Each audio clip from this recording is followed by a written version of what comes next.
The game that started off very evenly, but then Leicester took the lead and they took charge of this Midlands derby. A goal just before the break. Mark Albrighton releasing Harvey Barnes. A rush of blood from Pepe Reina saw him stranded well out of his goal. Harvey Barnes prodding it around the Spanish goalkeeper, and from the edge of the area found a gap between the onrushing Villa defenders back towards the goal line to strike the Leicester lead. The second goal came via a usual source. Jamie Vardy came off the bench, and within a matter of minutes he was in front of the goal, taking a penalty that was won via a Harvey Barnes cross that came off the arm of Tyrone Mings.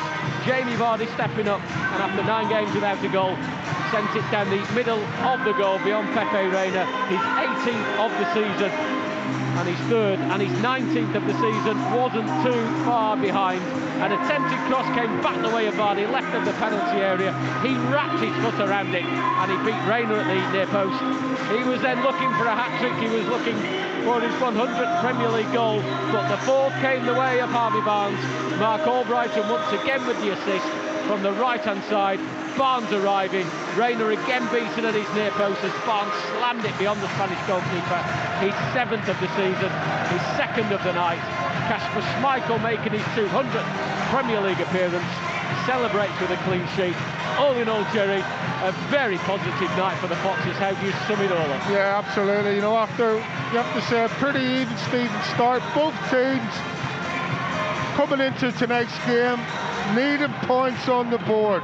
But Leicester City in the end showing their true class that they've shown for the majority of the season. You know, and in the end, that tempo that they have back in their game, I'm not saying it was a difference, but by the end of the game, Aston Villa were out on their feet. They were at 6s and 7s in the defensive region of the pitch. Leicester, in the end, run over the top of them, and a very, very well-deserved 3 points here tonight, and also a calming of the nerves. It's a very happy King Power Stadium as the players head down the tunnel. Brendan Rodgers applauding all 4 stands. Jerry, you've had a while to think about this one, because I think it's a very, very tough decision. Who gets man of the match? Well, you know, I could give it to Ricardo for his defences, the performance tonight on Jack Grealish. He hasn't had a sniff all night, Jack Grealish. That was down to Ricardo. I could give it to Johnny Evans. He was majestic in the back line. I want to give it to James Justin, because he was sensational as well, but I can't. There's only one player I can give it to, and that's Harvey Barnes. He scored 2, set up the penalty for Jamie Vardy, and he's had a fantastic game. More from Jerry to come, along with Matt Elliott and Tony Cottee back in the studio as we finish off here inside King Power Stadium. It's a win that leaves the Foxes now just 4 points behind second place Manchester City and 8 points clear of that magical 5th spot. Final score from King Power Stadium: Leicester City 4, Aston Villa 0. Back to the studio, it's Lewis. Cheers, John. Thanks for all your messages that are coming in. Michael says revenge is a dish best served like this. Stephen says great performance, back to playing how we did at the start of the season.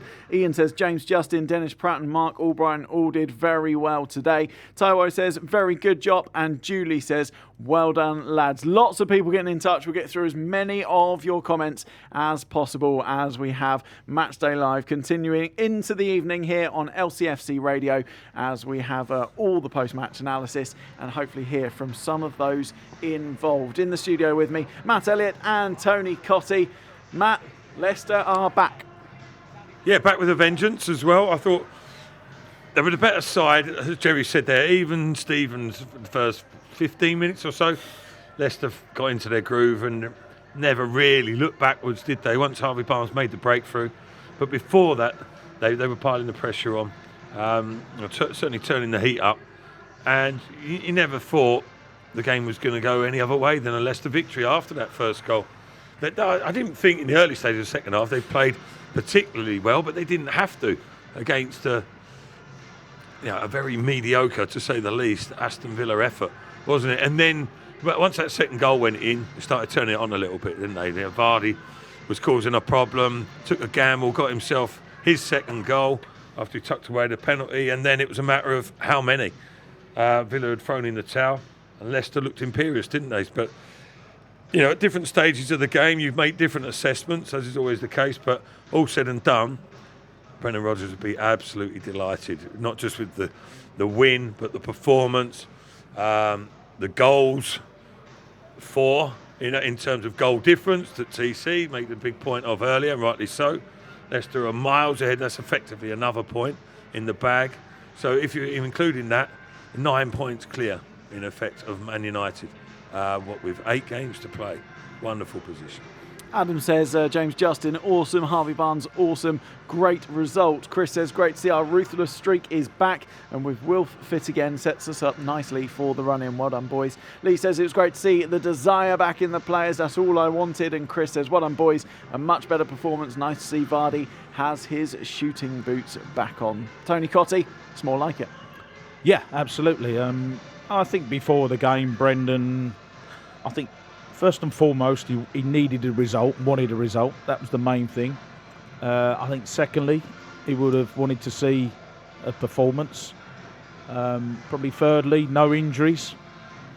And also, you want to get your main man back involved as well, Jamie Vardy. And if you look at those 4 points I've just made, I think all of them happened. And, I'm sure when we hear from him, he'll be absolutely delighted with every aspect of that performance.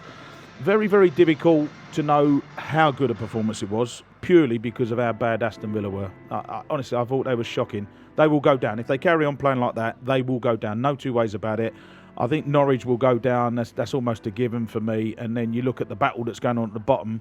For a team that's fighting relegation, I thought that was a really, really poor performance. But I don't want to take anything away from Leicester. You can only beat who's in front of you. And if it's a poor team, you've still got to beat them. And not only did they beat them, they've done everything right and scored 4 goals as well. So Brendan will be absolutely ecstatic with that performance. Yeah, the bigger worry for Aston Villa, just looking at their next 4 fixtures, Chelsea on Saturday, then Wolves, Liverpool and Manchester United. Nice it's and easy, not really looking nice trouble for Aston Villa.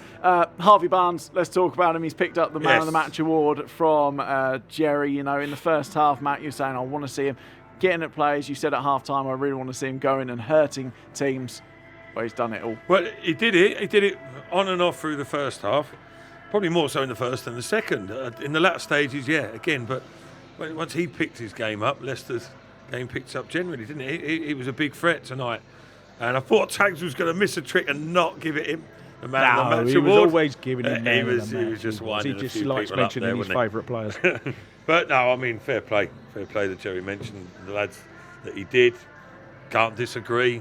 And Ndidi in there as well, wasn't it? I think I'm sure Jerry mentioned him or not, whatever. But good performances throughout, weren't there? But Harvey Barnes was, he was something special really tonight. When he saying to Tony, before the game, etc., and at half time, how much I think he's capable of. The potential is there, and he's performing at a level he is at the high end of the Premier League anyway. But there's so much more to come. And it's just almost like if Harvey realises that himself. There were a couple of instances in the second half where, he's had Gilbert on toast most of the game, and he's let Gilbert off the hook a couple of times. But then he's turned it on and not even a trick. It's just like his pace, his power, and his timing of touch to knock it and go outstrips most defenders. And if it works, just keep doing it. It'd be interesting, Matt, to know whether he's in Gareth Southgate's faults, wouldn't it? It'd be nice to know whether he's thinking about it. I know we're never going to know. It'd be in his. Yeah, but you look at wide players with the pace and the ability and the power that he's got, his finishing ability. He's got a bit of everything to his game. He works hard. He tracks back. He helps out the fullback, whoever's playing behind him. He's got everything. And if you look at, it won't be long. Yeah, he can't be. He must be on the radar, and he must be. I've always said when you get listen, whether the friendlies will go ahead or not, I don't know. But if you've got friendlies coming up, have a look at the players. Get players like Harvey Barnes in. Give him the experience. Have a look at him. You know what the top players can do. You don't need to play them in friendlies. Friendlies should be about experimenting. Like, why not get someone like Harvey Barnes involved? You don't want to push players too quickly, but I think he's consistently improved this season, and he deserves his chance in the squad. He's playing regularly in Leicester's best team. Exactly. So it's not a novice anymore. It may be early. I'm not saying he's going to go in and take, for instance, Raheem Sterling's place just yet. No, but inside, give him the experience. I'm very, very confident that he will be an England squad regular. What happens after that, you don't know, do you? But that's for the future, as we know, without jumping ahead of ourselves. But it's not a million miles off already. But he's that good a player. He's that good. He's terrorising Premier League defenders when he's on song. And once he gets that consistency that he's got already, as Tony said, but he develops that even more. He almost felt sorry for Gilbert in the end, didn't he? He didn't know what to do. He was absolutely petrified of him. You don't see it that often. The Premier League defender, Traore, he's a phenomenon. It can absolutely scare the life out of defenders. But other than that, there aren't too many that, who've got that directness that Harvey has. Yeah, Jerry, obviously you made that call on the show. There must be a huge sense of pride for those involved in Leicester City at the level of bringing the lads through the academy system. Just looking out there tonight and seeing Harvey performing like that will be a proud moment. Absolutely, and coupled with that, he's just a really humble, young man who appreciates every opportunity he gets, and I think that's the best thing I can say about him. So I think everybody involved in the football club is just literally willing him on to bigger and better things. And as Matt says, if he keeps going the way he's going, and he just hones his skills slightly, then there's a lot more to come from this young man. Yeah, Gaz says that's right. Barnes pulling out some awesome performances this season. James says Barnes a well-deserved man of the match. Let's go Foxes. Glyn says second half was the best we've played since before Christmas. Sensational, but Villa were all over the place. John, it was a good win against a Villa side that weren't really in it. Yes, we won 4-0. But yeah, great performance. Ian says how was a two-handed push in the back not a foul? Oh, come on, Ian, we don't need to talk about 4-0. No, let's not talk about the VAR again, because there's so many great things to talk about. Let's go back to that first half. Obviously, the big moment was Pepe Reina, the most experienced player on the pitch, one of the most experienced in the Premier League, and a shocking moment for a goalkeeper. He's a bit eccentric, isn't he? It has been throughout his career. I know goalkeepers typically are, but him more than most, and sublime and ridiculous are often words that associated with his performances, but by and large he's done pretty well for Villa. But I don't know, I was just looking at him, and we could hear him barking out, shouting out orders out there, like unusually loud, wasn't it? And I'm not sure how necessary it all was, whether it was just keep his concentration or those of his defenders. But bizarre decision to come out like he did. You thought it was a great ball, wasn't it? Albrighton's ball. It was a good ball, but Barnes was in all day long. Harvey Barnes. But as a keeper, you're thinking, what are you doing? And in those instances, you're always better off, if you're not sure, staying put. And you're making them do something, the oncoming player. But made Barnes' mind up for him. And I think Leicester would have won anyway, but that was the key moment. After that, there was no coming back for Villa. Well, I said to you during the first half, I said a goal for Leicester is really quite important before half-time, because Villa will know how dominant Leicester had been, and they would go in at half-time going, we'll take the 0-0, but that goal was really crucial. Yeah, they'd have been happy to come away at the end of the night with a 0-0, wouldn't they? But poor effort, poor show from the visitors on this occasion. Begs the question, how did Leicester not pull through over the two legs against Villa? Shows you how strange football can be, doesn't it? But it wasn't to be in that case. But Leicester would be reasonably happy with their 6-point return in the Premier League, won't they? Yep, so then Leicester extended their lead with the penalty. Absolute stonewall penalty for you, tags off Mings' arm? I think so. And you know what I'm like when it comes to penalties. That's why I asked you. But yeah, I think, you're talking about the shoulder, but it clearly, for me, hits I'm trying to think of what colour it actually was. It wasn't the claret part of his shirt. Sky blue. Sky blue, there you go. Thanks, you. Like your eyes, darling. Yes. So it's clearly hit that for me. And that obviously was not the top of his shoulder. The top of his shoulder was then turned into the colour of claret. So for me, it was a penalty. Yeah, no problem whatsoever with that. On that take, I know we have a confusion here, because I was leaning towards a penalty, and TC was like less convinced, weren't you? But I mean, where does the shoulder start? officially. Who does that? It's got to be the top of the shoulder. You're on about that claret bit. You know, that's the top of the shoulder. Yeah, that's the top of the shoulder. Everything else is your arm. But when you're down the gym, remember when you used to go down the gym? No. But that top, I can't remember what the muscle is now. What's the muscle? The lat? No, it's not the lats, is it? What is it? No, whatever. I'm not getting involved in this conversation. Is that the top of the Popeye you consider that as part of your shoulder. That's your bicep, that one, isn't it? I remember I used to have one of them. What are you waffling on about? I don't know what is that top part of your shoulder? Or is that your arm? We'll get a physio and they'll know. Where's the ruling? Matt, there's actually a new rule coming out for next season, I think, to try and clarify it. But it won't clarify it because we don't know where we are in the first place, let alone trying to clarify something we don't actually know what's what. Well, I've heard Lineker talk about it, so it must be a point of contention. But, I mean, no, he said, where does the shoulder start and end? Yeah. No one knows. The thing with that as well, the thing that's probably made the ref's mind up is Mings' movement, isn't it? Because he stoops and guides towards the ball with there his wasn't too much arm complaint from Mings either, was there? No, there wasn't. And, I think when they go to VAR, I think they're very reluctant to cut across their sort of mate who's refereeing, Michael Oliver, obviously being the referee tonight. I don't know who was in Stockley Park, maybe Taxi. Was it Paul Tierney, was it? Yeah.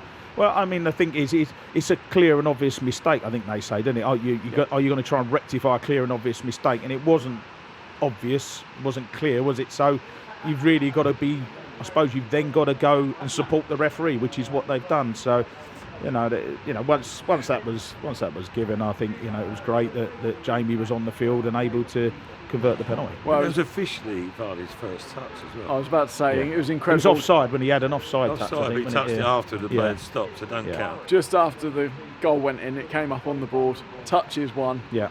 Efforts 1. Yeah. Goals 1. Yeah. That's the manual.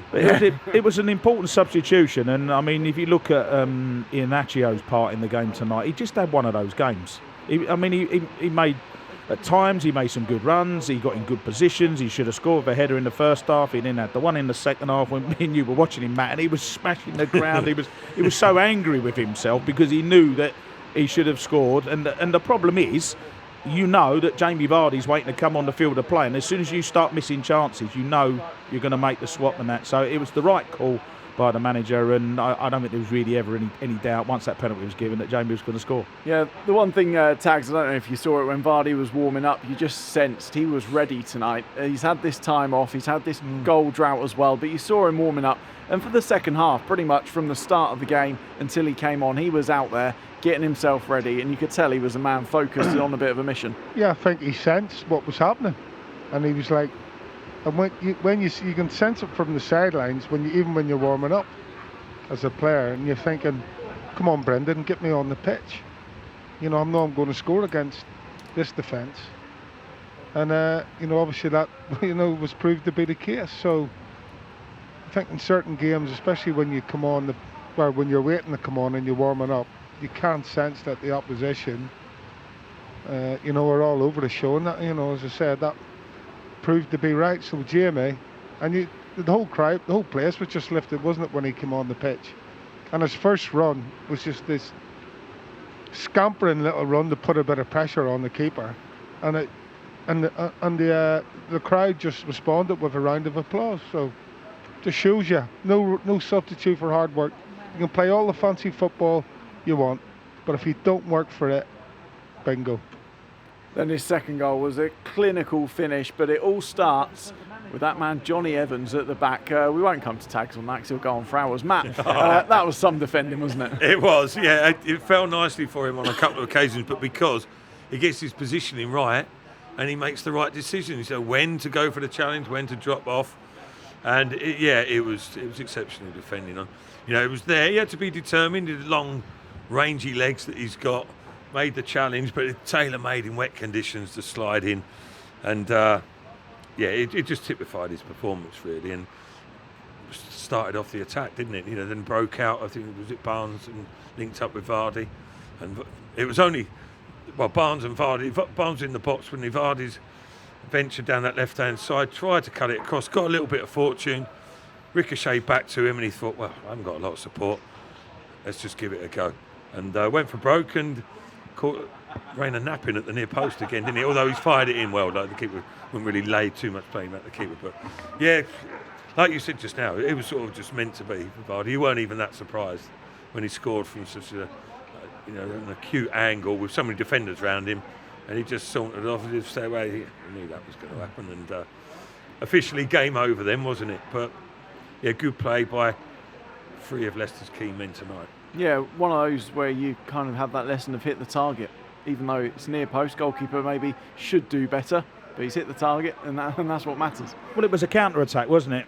And, we was looking at the numbers. I think in terms of the numbers, there was 2 Leicester players against 6 sort of Aston Villa defenders, really. And I think when the ball gets transferred forward very quickly, which it did, and Jamie would have been aware. You're aware as a centre forward. You know whether you've got the cavalries with you or whether they're not with you, and he would have known that there wasn't too many options. And yes, he got a little bit fortuitous the way it sort of bounced up for him and that, but you know where the goal is, and you know that you just got to get a good strike on goal. And in the conditions as well, it's wet, it's greasy, to get a good strike on it, you've got every chance of scoring. And it was a fantastic finish, it really was. It was just a man coming on full of confidence, really. And when you think of the barren run he's been on, it almost really should be the complete opposite. But he was confident with the penalty, and once you've scored the penalty, then when you get a chance like that, sometimes you just think, I'm just going to have a go here, and it's paid off. But it was a tremendous finish. Yeah, you talk about confidence, and that brings us back to that man, Harvey Barnes, for the 4th goal.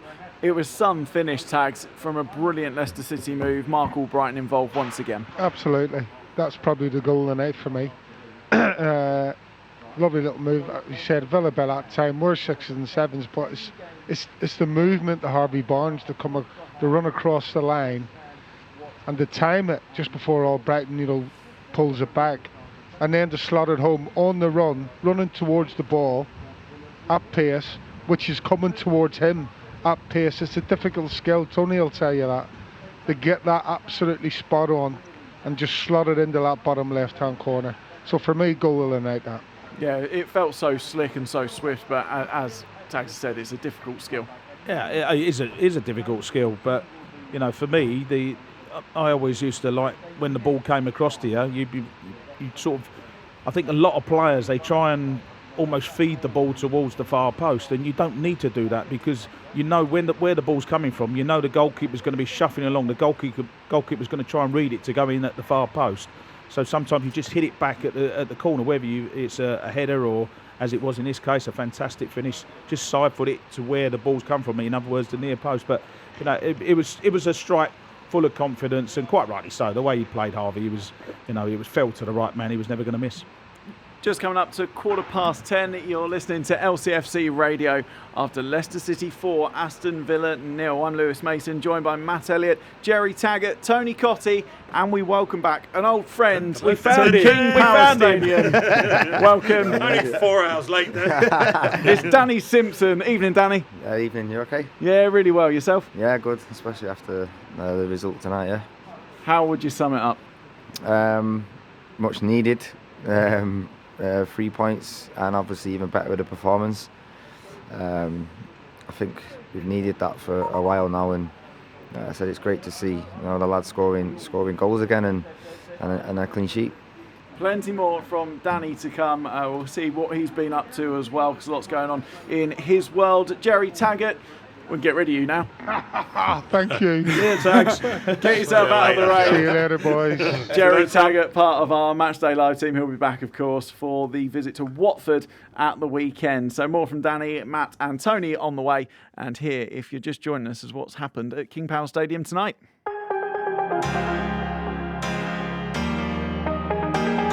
It's a Monday night Midlands derby under the lights of King Power Stadium, with East meeting West as Leicester City take on Aston Villa in a Premier League clash that sees third top Foxes come up against the second bottom Villains. Played on to Grealish, gets himself away from Ricardo, and then plays it back to target, crossing opportunity, and arriving was Hurahan. It's only been half cleared, and then eventually it's not cleared by Dennis Pratt. What an opening that was for Aston Villa. The outfield players on the edge of the 18-yard area. It's swung in by Hurahan, comes all the way through to Samatta, sliding in, and somehow hasn't diverted that on target. It's fallen wide of Schmeichel's goal, and Samatta will be wondering how He's not got that one at least on target. Leicester's first corner of the evening coming after 9.5 minutes. Maddison outswinging Evans, good save Rayner. Evans again on the follow-up, and Barnes saw his header go over the bar. Brighton takes it from him in the centre of the Leicester half, left-footed, knocks one over the top. Barnes on the chase. Pepe Reina's come a long way from goal, and Harvey Barnes has given Leicester City the lead. A well-deserved goal, and it's Harvey Barnes on the score sheet once again for the Foxes. Wonderful play by the former Villa man Mark Brighton to set the move away, and then a rush of blood from Pepe Reina, who has come a long way from his goal. And as soon as Barnes beat Reina to the ball, you fancied him to strike the back of the net. Pushed forward by James Justin to Harvey Barnes. He's approaching the penalty area. He's onto his right foot. He looks for Vardy. Big handball claims. Handball given. And Jamie Vardy strikes Leicester City's second goal of the game. His 18th goal of the season sees Leicester City double their advantage against Aston Villa. Vardy to his left as he stayed onside. He looks as though he has, and he's breaking into the penalty area. Looks to pull it back to Barnes. It's blocked. It comes back to Vardy. Jamie Vardy at the double. And Leicester City have a third goal in this game. And now they have the 3 points. Jamie Vardy off the bench. And Jamie Vardy firing Leicester City towards victory. Maddison onto Tillemans, can turn and plays it to the right to Albrighton. Vardy waiting, but it's Barnes arriving! And Barnes gets his second of the evening! And it really is raining goals for the Foxes now. The icing on the cake is a double for Barnes. Your place for all the big moments. You're listening to Matchday Live on LCFC Radio. What a win for Leicester City, 4-0 against Aston Villa at the King Power Stadium tonight. Brian's been in touch saying what a relief. I'm still making my way back home, but I couldn't be more happy. We will hear from Harvey Barnes and Jamie Vardy very soon, but a man who's been watching his old teammates play today is Danny Simpson, who joins us in the studio. We've been talking about Harvey Barnes. It was hard not to give him the Man of the Match award tonight, so we did. What an impressive performance, and you know as much about him as anyone and seen his rise. Yeah, no, I'm delighted for him. You know, it's I think from Brendan as well. I think he wants more from his wingers in terms of, you know, the numbers and the stats, and he's been working hard, and you know he's lightning quick, but he got 2 good goals today, and especially the second one. It was a great finish. But yeah, no, I'm delighted for him. How much do you catch up with the boys? Yeah, a lot. Sometimes when they get the games on Manchester, they stay in Worsley Marriott, so I always pop down and see them. Speak to Wes every day. But yeah, no, I still try and speak to them as much as I can. And, you know, things have changed at Leicester City. The way they're playing, third in the Premier League. Obviously, fans saying, we're on such a bad run and it's been so bad. Leicester City are third in the Premier League and flying high again. Yeah, and if you said that at the start of the season, you know, we'll be buzzing. So I think it's another little blip. It happens to teams. You know, Vard's obviously been injured, and Wolf had a few problems, and I said Vards comes on tonight, and you know that's just what he does. Is he one now from 100? 1 off 100, yeah. You know, so I think as well for him to get that as well, what an achievement it'll be. What does that do for confidence tonight, Matt? Well, performance, goals, points, all of it, yeah. All of it. I think it's massive, to be honest, yeah. I mean, everyone was starting to get a little bit concerned. I still think, even if things hadn't gone totally to plan tonight, Leicester would find a way through in terms of that Champions League spot. But it would have made it a hell of a lot tougher if it hadn't been the right result tonight. It's given them breathing space, big breathing space at this stage of the season. 8 games left for the majority of the teams. 8 stroke, with Tony's goal difference coming into the equation, effectively 9 points clear. That's huge. It's huge with all the fixtures that are coming up for different teams, and just calm the nerves a little bit, and they'll be buoyant again all of a sudden, wouldn't you? You could see, I don't know, there's a spring in their step, and they're enjoying themselves, and it was back to 3 months ago, wasn't it? It was that fast pace. That was massive tonight. The last couple of weeks, Leicester fans saying, the pace has slackened off a bit, and we kind of said the high press wasn't involved as much. Tonight they were just smothering Aston Villa. Well, it's the final ball as well, Lewis. You know, that was the thing. I've done the Norwich game, as you know, and that was the thing missing for me, was the final ball in that final third. It just didn't happen. You know, the crosses weren't happening, the final pass, the finishing, it was a bit all over the place. Whereas tonight, it took a little while to get going. You know, it wasn't a complete performance. It wasn't like from the word go. You know, Villa done all right the first 10 or 15 minutes, and, you know, there was a couple of half chances. But once Leicester got in their stride, and I've said before, what I like about them, you know, like the team Danny played in, like was great counter-attacking team and that. But, you know, they wasn't. I think it's fair to say, Dan, you wouldn't always get on the front foot. Possession-wise, you didn't have possession and that. But so when a team would pack a defence, sometimes it made it difficult for you guys, and it was hard to break it down. It's always hard to break it down. But this team, I think they move it around, they pass it from side to side, and it's just a case of just getting it a little bit quicker at times. We were saying, Matt, when he just speed it up a little bit and just move the ball a bit quicker. And when they do that, Leicester, with the pace and the quality they got, they're going to open teams up. I think that the intention was there to do that. Yeah. From the start, but they just, because they've lost their way a little bit. Confidence, a isn't it? little bit tentative, wasn't it? And then Yeah. it started clicking after about 15, 20 minutes. They found their rhythm. And then they was a bit more like their old selves. The strength in depth's really impressive with Leicester City. When you look at the players who are coming on, they just slot straight into that style of play and the way they're playing. I'm happy with, that's what I say as well, I'm happy for Mark Albrighton as well. Yeah, he's good. He's probably not played as much as he's used to. But again, he plays, you know what you're going to get with him. And he's one, like you're saying, that he will put it in the box, and he puts it in early. And he got his assist tonight for Harvey Barnes, and like I said, I think he got one as well in the week. Was it in the cup? Yep. Yeah, he got one, Ricardo, yeah. No, I'm delighted for him. And again, like I said, he's as a striker as well. You know when someone's going to put it in the box, and that's Mark. He'll put it in as quick as he can. That's what Brendan Rodgers is thinking as well. Thinking, I know I'm going to rely on this guy as much as anyone else. Yeah, listen, I think that's what you're saying about strength in depth as well. He's got like lads that that are reliable. He knows they're going to come in the team. He knows what they're going to get, and you need that in your squad. And I said it's key. So he's 1 goal off 100, and we can hear from him now. Here's Jamie Vardy. I mean, that was some cameo substitute appearance, that. Yeah, when you come off the bench, you always want to try and make as good an impact as possible. And luckily tonight, the first 2 shots have both gone in, so yeah, over the moon with it. I think at one point it was 4 touches and 2 goals in the game since you'd come on. Yeah, I'll take it. Obviously, I've gone through a little bit of a patch with not scoring, and I've been making sure that I've been trying to work as hard as possible on the training field to try and get back to scoring ways. So to come off the bench tonight and get 2, like I said, I'm over the moon. How big of a victory is that? What's the mood been like in the dressing room after the game? No, the mood, to be fair, even in the past week, we've always been confident. We just know, we had a chat together and not been quite up to the standards of what we set earlier on in the season. So I think first and foremost tonight it was about putting a performance in, and when we put a performance in like that, we know that we've got every chance of winning. I guess you just knew as a group that you had performances like that in you and they were going to come. Yeah, definitely, but now it's down to us to obviously get back on that training field and make sure that we're putting them in every week until the end of the season now. So we will enjoy tonight's result and then get back to work ready for Saturday.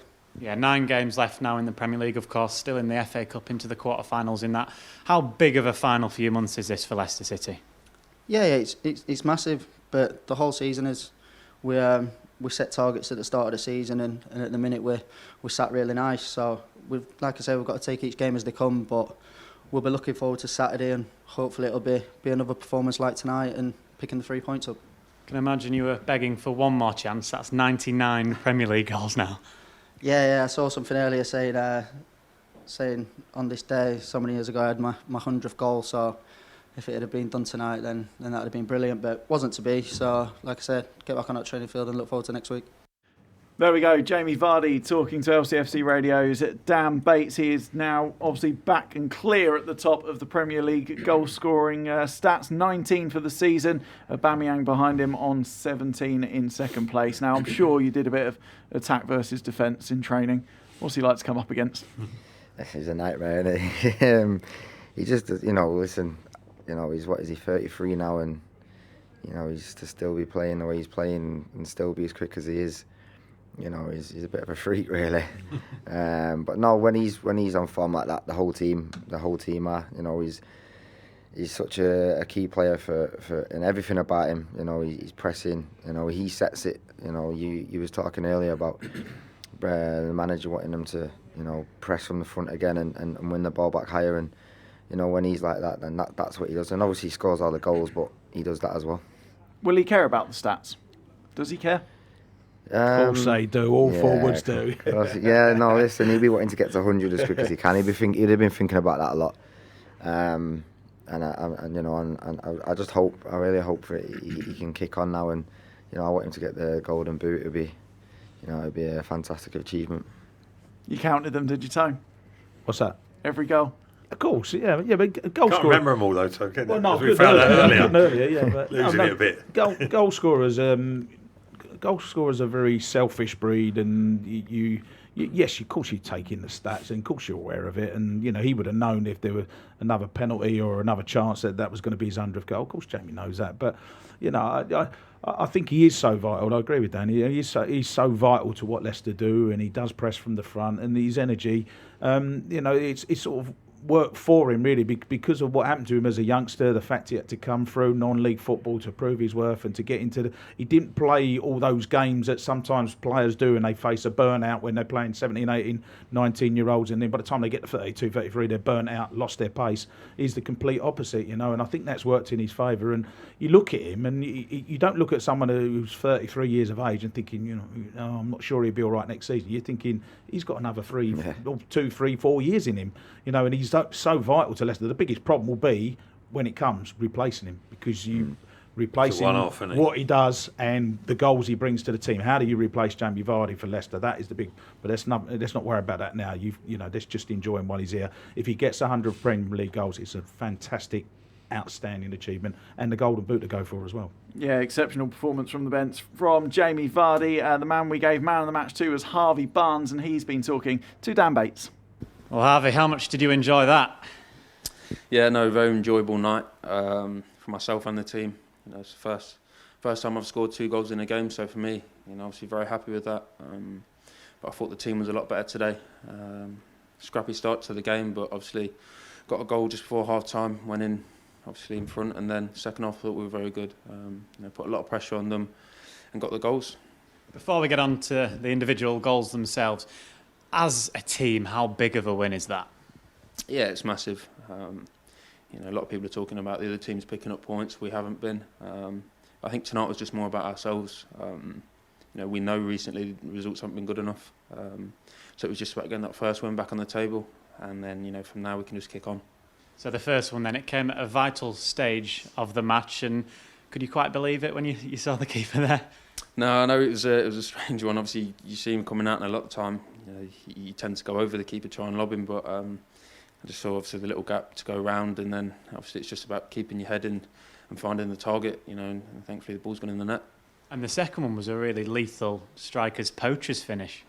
Yeah, no, I think, you know, obviously with Sharky getting down there, you know he's going to cross it, and obviously the gap's just opened up for me to go into, and I just knew it was just about getting a good contact on the ball. And obviously it's found its way in the near post. You know, it's just about in the positions getting a good contact, and you know, a lot of the time the ball does itself.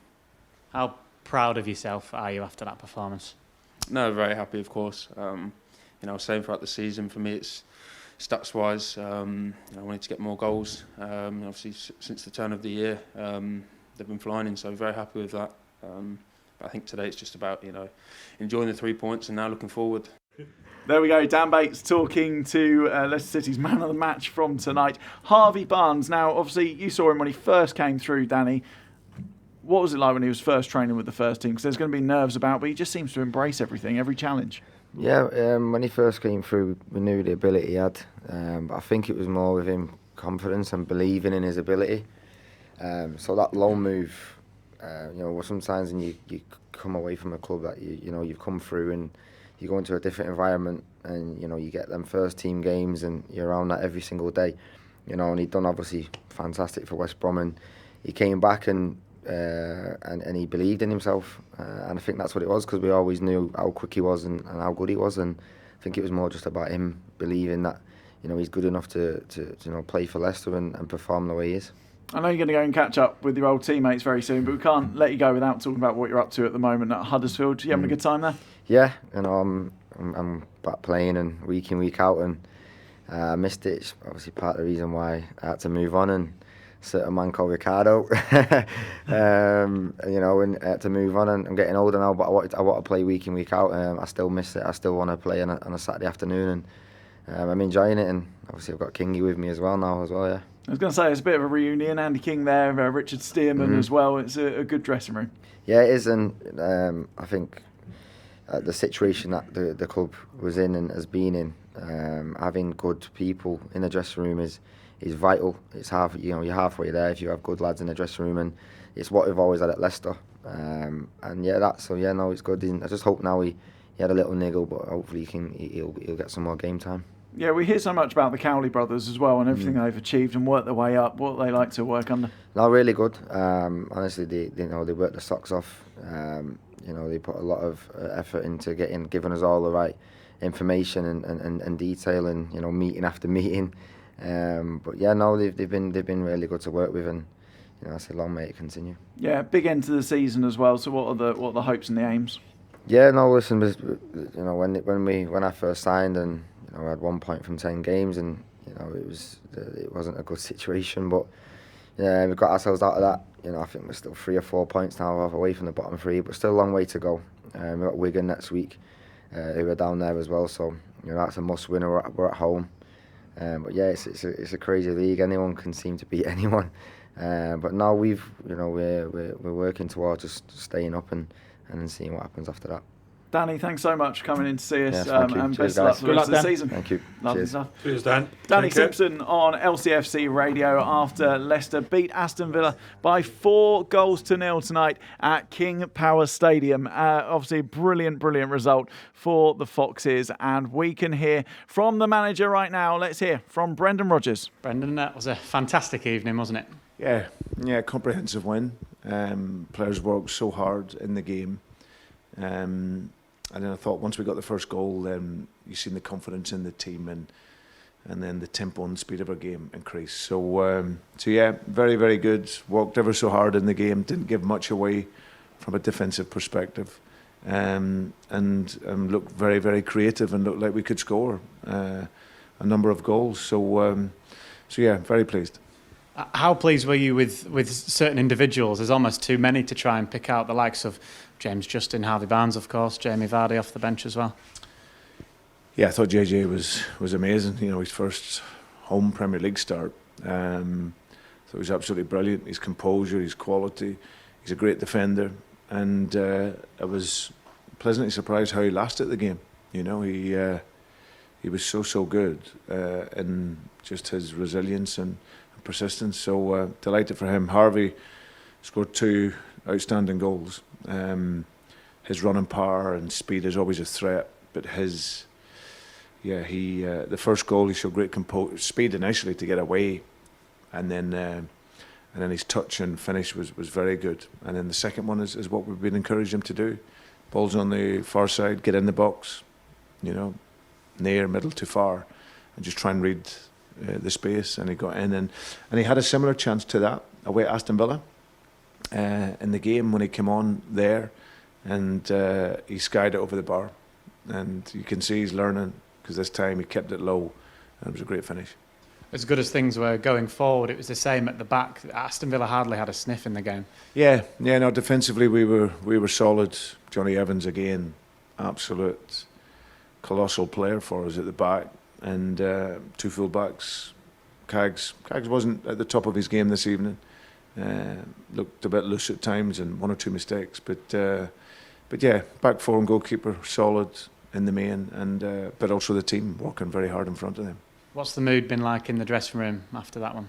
Yeah, well, obviously any win is important, but just nice to get that feeling back in the league. We sensed it during the week in the cup game, and this is what we're breeding, this winning mentality, that you never get too low when you lose, never too high when you get carried away. So or when you win, sorry.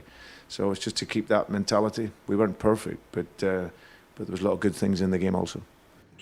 There we go. Brendan Rodgers talking to LCFC Radio's Dan Bates. It finished Leicester City 4, Aston Villa 0 at King Power Stadium tonight, and the result that Leicester so desperately wanted. We heard Brendan saying there about Johnny Evans, absolutely colossal. Really nice to hear someone other than Jerry Taggart talking about Johnny Evans. Say it as well. But Bubba's been in touch. Right. Our mate Bubba saying we have the 2 best centre-backs in the Premier League. They have formed some alliance. I know you're saying all about Virgil. that. But hey, who with as a pair. which partnership? Gomez ain't bad, but They've built something. they're They've formidable. built something brilliant. Yeah, they are good as a pair. You know, they complement each other perfectly, don't they? You know, if one's got certain attributes that stand out, and not weaknesses, but the other players contribute attributes. I'm getting confused here. It's getting late. Contribute. That's the word or something. Compliment. Too many buttes. Oh God, it's getting too late. But they do, don't they? I mean, Evans is no slouch, but Soyuncu's rapid, isn't he? Soyuncu's aggressive, and Evans is more measured and controlled and disciplined, and they rub off on each other, don't they, really well? And yeah, they're a great pair. I think it's a fair point. If you look at other defensive partnerships, you know, I'm struggling to think of, you know, something comparable, really. You probably Gomez and Van Dijk, but I mean, the last few games they've been not quite as good. But you know, they've had a great season. But it's hard to compare them with them. Yeah, of course they are. You know, but there's not too many partnerships in the rest of the Premier League that have been so consistent.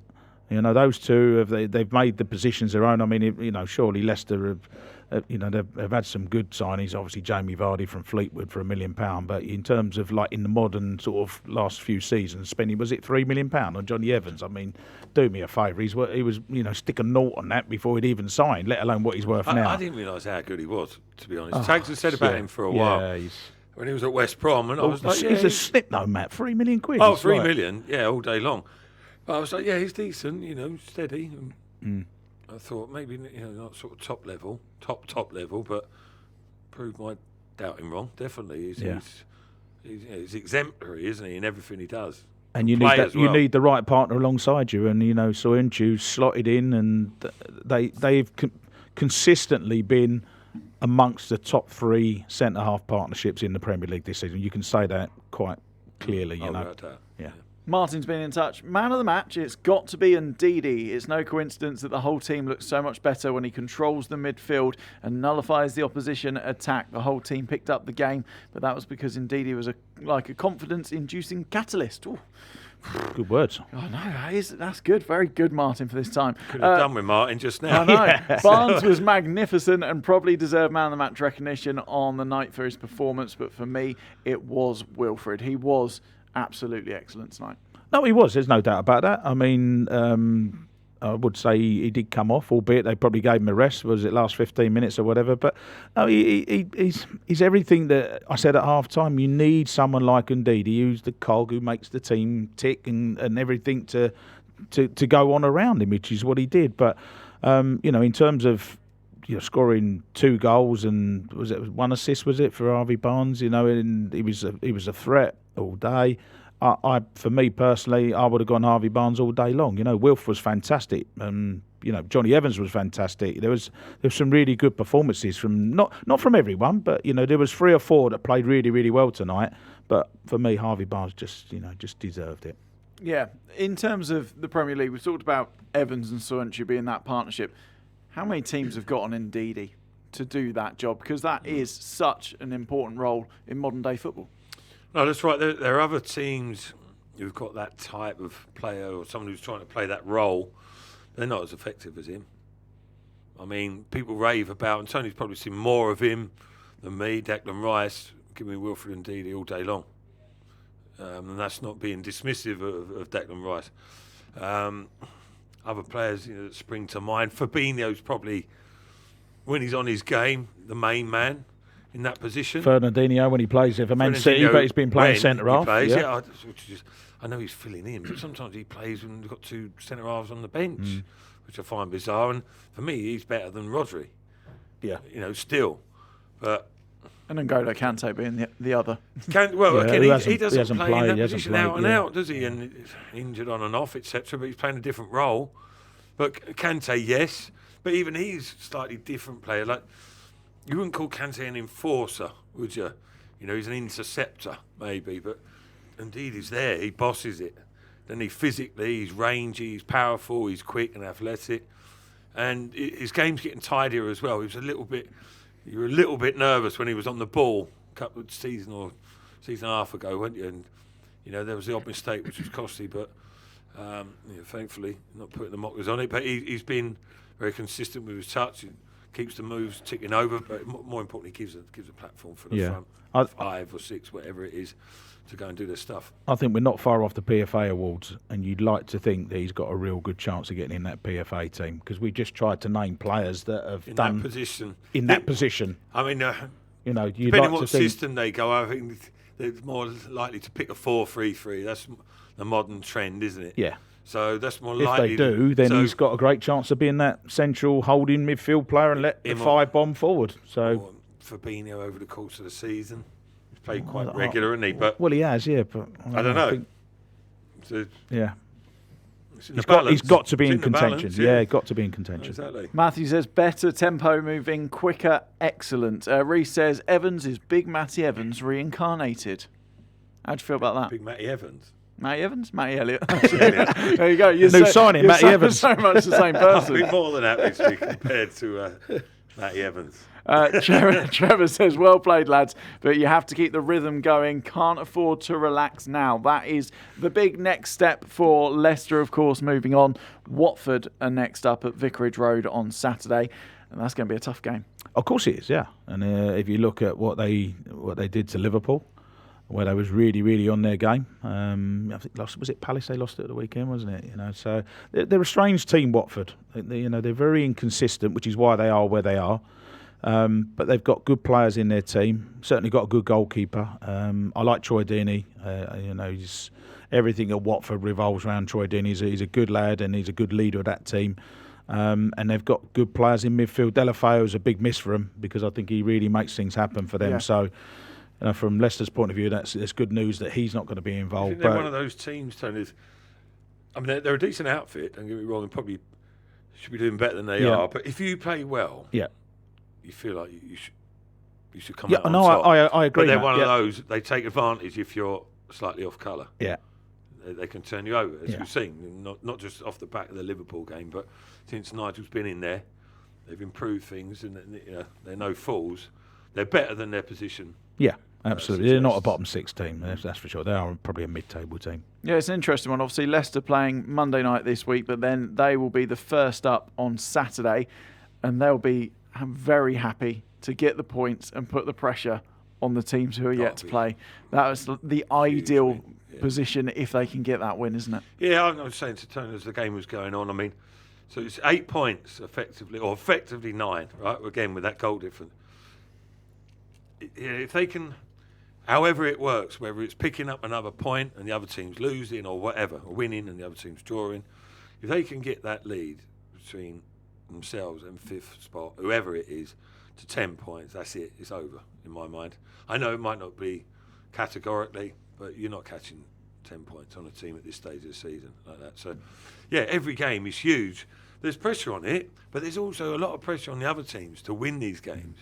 You know, everyone's assuming that the chasing pack are going to fulfil their expectations. It's very rarely the case, as we saw Tottenham and Leicester 3.5 years ago, whatever it was, 3.75 years ago. But, yes, there's pressure, but there's also that motivation for Leicester to go, come on, boys, see this through. We've got ourselves back on track tonight with a convincing win, got a few goals in the bag as well. Go and repeat it again Saturday. Back-to-back wins. Near enough there. It's interesting that 12:30 game because I think I cover quite a lot of them, and I find you often get both teams making sluggish starts to the game. Players are sort of almost their bodies telling them, we don't normally play at 12:30 on a Saturday, we play at 3:00 or whatever it might be. So you can get some lethargic performances. So it's very, very important that Leicester build from this confidence boost that they've just had. They're all going to be looking forward to it. They're going to enjoy training for the rest of the week, and they'll be up for the game on Saturday. Need to start the game quickly and in the right frame of mind. If they do that, I agree with Matt, I think they will go on and beat Watford. And if they do that, like the point you just said, Lewis, 12:30 is great if you win. 12:30 is not great if you lose the game. So if they win and they go the 11 points clear of Man United, it's pretty much nearly over. I don't think Watford will be sluggish on Saturday though. Not when Nigel in charge. No. Then on Saturday as well, Chelsea go to tonight's opponents, Aston Villa, who of course will need a reaction. It'll be at Villa Park. We know that they can put the performances in. We saw it in the League Cup final just last week. And then Sunday, Wolves go to West Ham and Spurs host Manchester United. So actually, massive weekend again. But we're at that stage of the season where, as we've said, every game is just going to be on it, Whose shoes would you rather be in? Exactly. Quite clearly Leicester's, isn't it? Sitting pretty, really, in a lot of people's eyes. Yeah, they're nearly there, very nearly there, Leicester. They just need probably a couple more wins, and they're not going to be far off. But it's, that was a fantastic performance tonight. Much needed by the club, and everyone deserves great credit for a fantastic 4-0 win. Yeah, we mentioned Johnny Evans, obviously on the pitch, what he's doing with the ball and in play, but actually the likes of Johnny Evans, Kasper Schmeichel, Jamie Vardy, they are going to be massive characters now to make sure Leicester see this home. Yeah, well, they're the experienced players, particularly Kasper and Jamie. They've been there before in terms of winning the title. Johnny's a vastly experienced player. He's been involved with stuff at Manchester United as well. So they're the main boys, and they'll settle the nerves down if they are there, and they'll lead by example, which is what they've been doing. You've got people on the fringes as well. I mean, if Albrighton, you consider him on the fringes, but he's been through it all. Wes Morgan, Christian Fuchs, to name but a few. So. They've got a good blend of that side of things, and obviously Brendan Rodgers, who's been through highs and lows, more highs than lows. I don't see the pressure side of things being a problem for Leicester. Do you take much of a different angle towards your preparations now? So that's 2 games in a row that will be 12:30 games. Would you see differences in training in terms of you train earlier, you get into an eating habit earlier, because they're 2 massive fixtures that you need to kind of prepare your body. As you said, sluggish starts can happen. Yeah, I mean, I don't think there'd be any harm in starting training at 12:30 certainly for that week. They would not do any harm.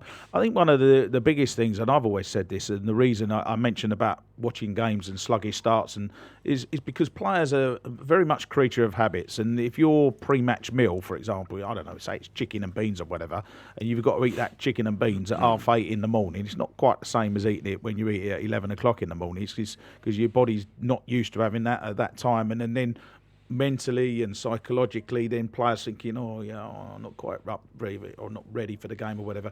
So I think it does throw the players out of sync a little bit. But listen, it's modern day football. The TV dictates. We all know the time slots.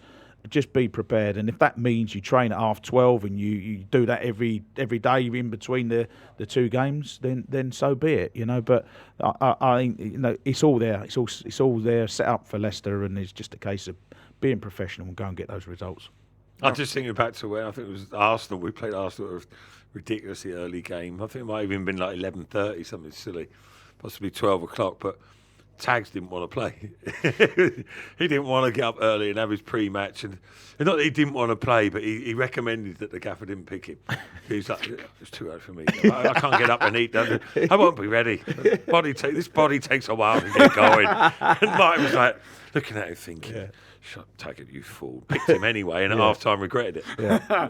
Well, this Leicester team will definitely be up for it, especially after tonight. They were formidable, and it was double trouble for Aston Villa with Vardy and Barnes putting them to the sword. We'll see you on Saturday. Knocks one over the top, Barnes on the chase. Pepe Reina's come a long way from goal, and Harvey Barnes has given Leicester City the lead.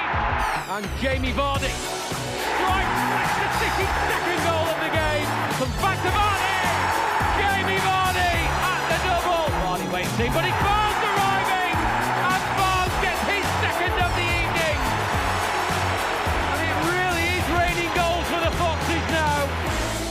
For more in-depth analysis, reaction and extended highlights, head to lcfc.com.